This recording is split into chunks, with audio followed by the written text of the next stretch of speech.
Hello दोस्तों, कैसे हैं आप सब। आज की सिचुएशन देख के तो आप सबको नजर आ ही रहा होगा कि अमेरिका एंड चाइना के बीच जो रिश्ते हैं वो लगभग खराब होते नजर आ रहे हैं और इसकी सबसे बड़ी वजह है कोरोना वायरस। अमेरिका में मरने वालों की संख्या 1 लाख के नजदीक तक पहुंच रही है। 16,40,000 से ज्यादा कंफर्म केसेस हैं और ऐसे हालात में चाइना और अमेरिका के बीच रिश्ते कैसे हैं, इसका इशारा एक बार फिर मिला है। जिस तरह से दोनों देशों से बयान आ रहे हैं, चाइना ने कहा है कि अमेरिका चाइना को बदलने की कोशिश छोड़ दे और दोनों देशों को एक नए बड़े युद्ध की तरफ ना ले जाए। चाइना के फॉरेन मिनिस्टर वांग यी ने कहा है एक मीडिया रिपोर्ट्स के अकॉर्डिंग कि चाइना को खुद को बदलने का और अमेरिका की जगह लेने का कोई इरादा नहीं है।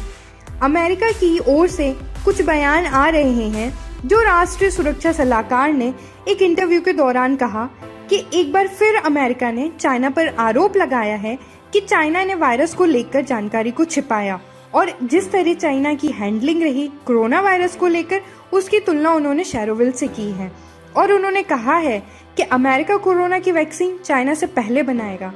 चाइना हमेशा से ही इन आरोपों से इनकार करता रहा है। उसने इस वायरस को लेकर कोई भी जानकारी नहीं छिपाई है, ऐसा चाइना का कहना है। चाइना का कहना तो ये भी है कि उसने दुनिया के साथ शेयर किया है हर जानकारी को, लेकिन हम देख रहे हैं कि चाइना और यूएसए के बीच जो रिश्ते हैं वो लगातार खराब हो रहे हैं, चाहे वो व्यापार का मुद्दा हो, टेक्नोलॉजी का हो या फिर इंटेलेक्चुअल प्रॉपर्टी राइट्स की बात हो। हांगकांग में जो एक नया सिक्योरिटी कानून लाने की बात हो रही है चाइना की ओर से, उसको लेकर तो यहाँ पर चाइना की काफी आलोचना भी की जा रही है।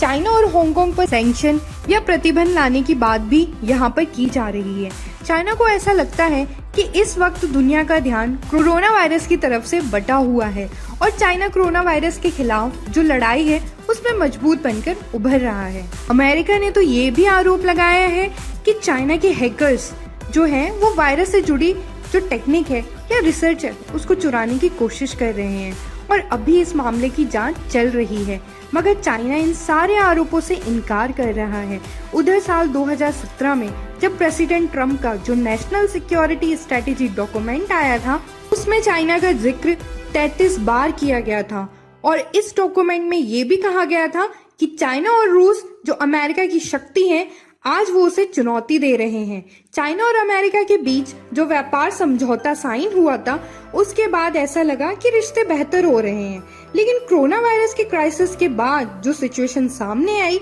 उसके बाद से रिश्ते लगातार खराब हुए हैं और इस क्राइसिस के दौरान अमेरिका में ये लगातार पूछा जाता रहा है कि चाहे फेस मास्क हो या फिर वेंटिलेटर्स हो, हर बार अमेरिका को चाइना की तरफ ही क्यों देखना पड़ता है। ये एक राष्ट्रीय सुरक्षा का मामला है और चाइना पर जो डिपेंडेंसी है अमेरिका की, वो खत्म होनी चाहिए और अमेरिका की जो कंपनीज हैं जिन्होंने चाइना में जाकर इन्वेस्ट किया है, उनकी टेक्निक में पैसे लगाए हैं, उन्हें अमेरिका की ही कंपनीज में इन्वेस्ट करना चाहिए। यहाँ पर कुछ वक्त पहले एक सर्वे आया था जहाँ पर कहा गया था कि अमेरिका के करीब 2/3 लोग हैं उनकी जो चाइना को लेकर सोच है वो अनफेवरेबल है और इस सर्वे में ये भी कहा गया कि अमेरिका में 10 में से 9 एडल्ट्स हैं वो चाइना की पावर और उसका जो असर है, इन्फ्लुएंस है, उसे खतरे की तरह देखते हैं और करीब 62% लोग हैं जो बड़े खतरे की तरह देखते हैं कि चाइना के इन्फ्लुएंस को या फिर उसकी पावर को।